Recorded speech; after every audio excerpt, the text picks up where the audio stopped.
Bonjour, bonsoir à tous. Je suis très ravie de revenir donc ce soir sur le plateau après une longue absence.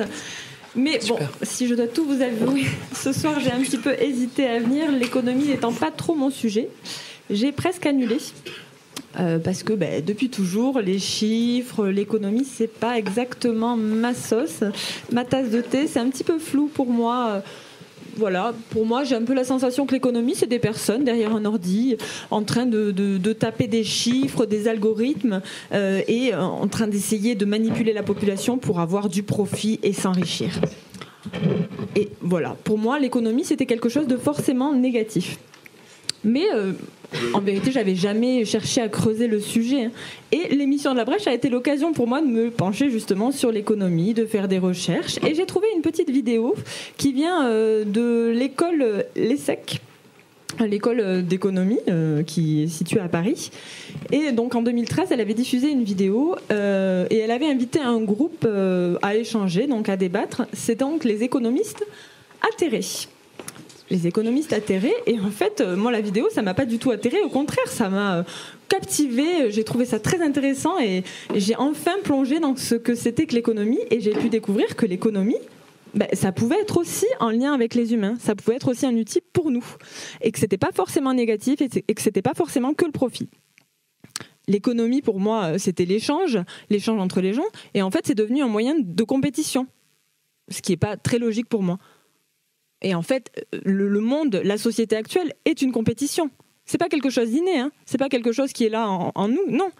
C'est l'école qui nous forge à cet esprit de compétition.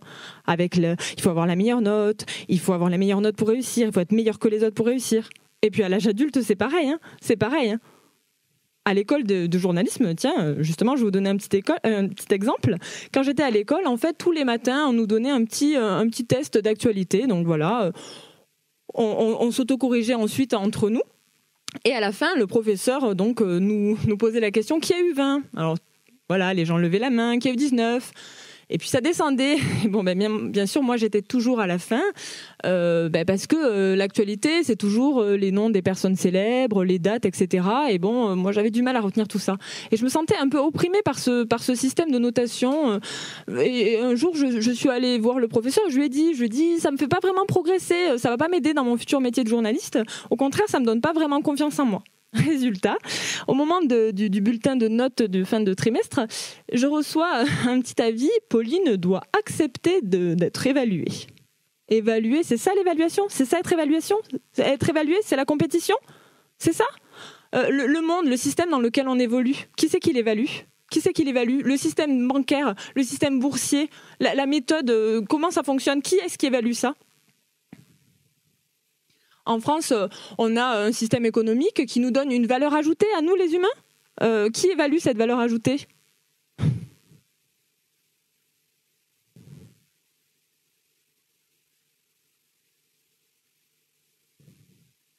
L'économie, actuellement, on a plusieurs candidats pour les élections. Ils ont un programme économique, un programme général. Qui va évaluer les promesses qu'ils nous ont faites et si vraiment ils les appliquent ? Parce que bon, là, quand même, on sort de 5 ans de grosse dégringolade, quand même. Donc, qui va évaluer ça ? Et puis, moi, j'en ai profité justement pour me plonger un petit peu dans le programme économique de ces candidats. Bon, pas non plus en profondeur, mais j'ai essayé.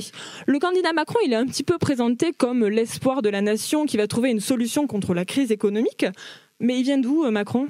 Avant, son métier, c'était quand même banquier. Il travaillait quand même pour une des grandes banques qui ont plongé le pays dans la crise. Donc c'est ça le nouvel espoir ? C'est lui qui va nous sauver ? Ah bon ? Fillon, lui, il a un programme très carré. Et le patron du MEDEF le définit lui-même, ce programme, comme empreint de cohérence, de justesse, de logique, de cohésion et qui nous donne confiance. Ah, c'est cohérent, ça. Alors Fillon, il veut l'égalité des chances, c'est cohérent, mais il veut supprimer l'impôt sur la fortune. C'est cohérent, ça, je sais pas, ça me laisse songeuse. Et puis, par rapport à tous ces candidats, on a quand même peu échangé sur certains. Par exemple, il y a des propositions intéressantes dont on ne parle pas.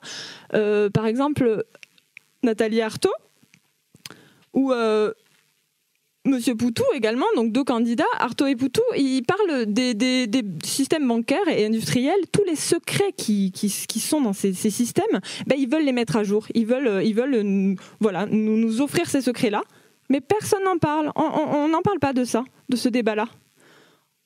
On a également 2 candidats, Asselineau et Dupont-Aignan. Tous les deux, ils ont une proposition claire, ils veulent séparer la banque d'affaires et la banque de dépôt. Je ne sais pas si c'est une solution, je vous pose la question.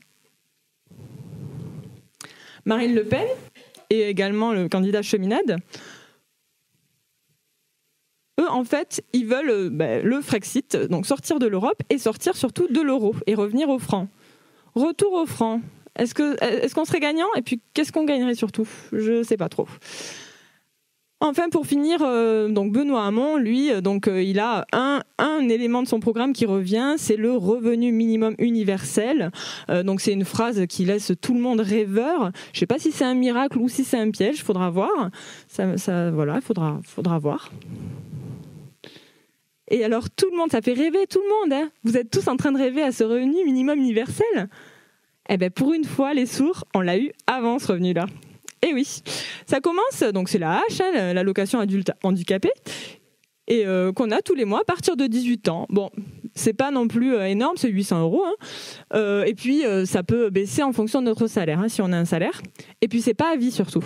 À 60 ans, c'est fini. Plus de revenus. Plus d'AH. Et oui, parce que vous savez, la population entendante, elle devient malentendante à la retraite, donc du coup, on rejoint le groupe, et puis tout le monde avec la même retraite. Hein. Débrouillons-nous. Bon, après, vous savez, les sourds, on n'est pas ravis d'avoir cette allocation tous les mois. On préférait travailler et avoir un salaire. Parce qu'aujourd'hui, la société, la base de la société, ce qui la régit, c'est quoi? C'est le salaire, c'est le travail. Et oui, si on veut être à égalité, si on veut être dans la majorité égale, et dans l'égalité, il faut un salaire. Mais on pourrait peut-être penser à une société où travail n'égalerait pas salaire, mais activité. Peut-être que ce serait mieux, non? Alors, je ne suis pas utopiste quand je dis ça, non. Je suis réaliste. Ma réalité, c'est quoi? Un monde dans lequel l'humain et l'économie seraient en lien solide, ensemble. Merci, au revoir.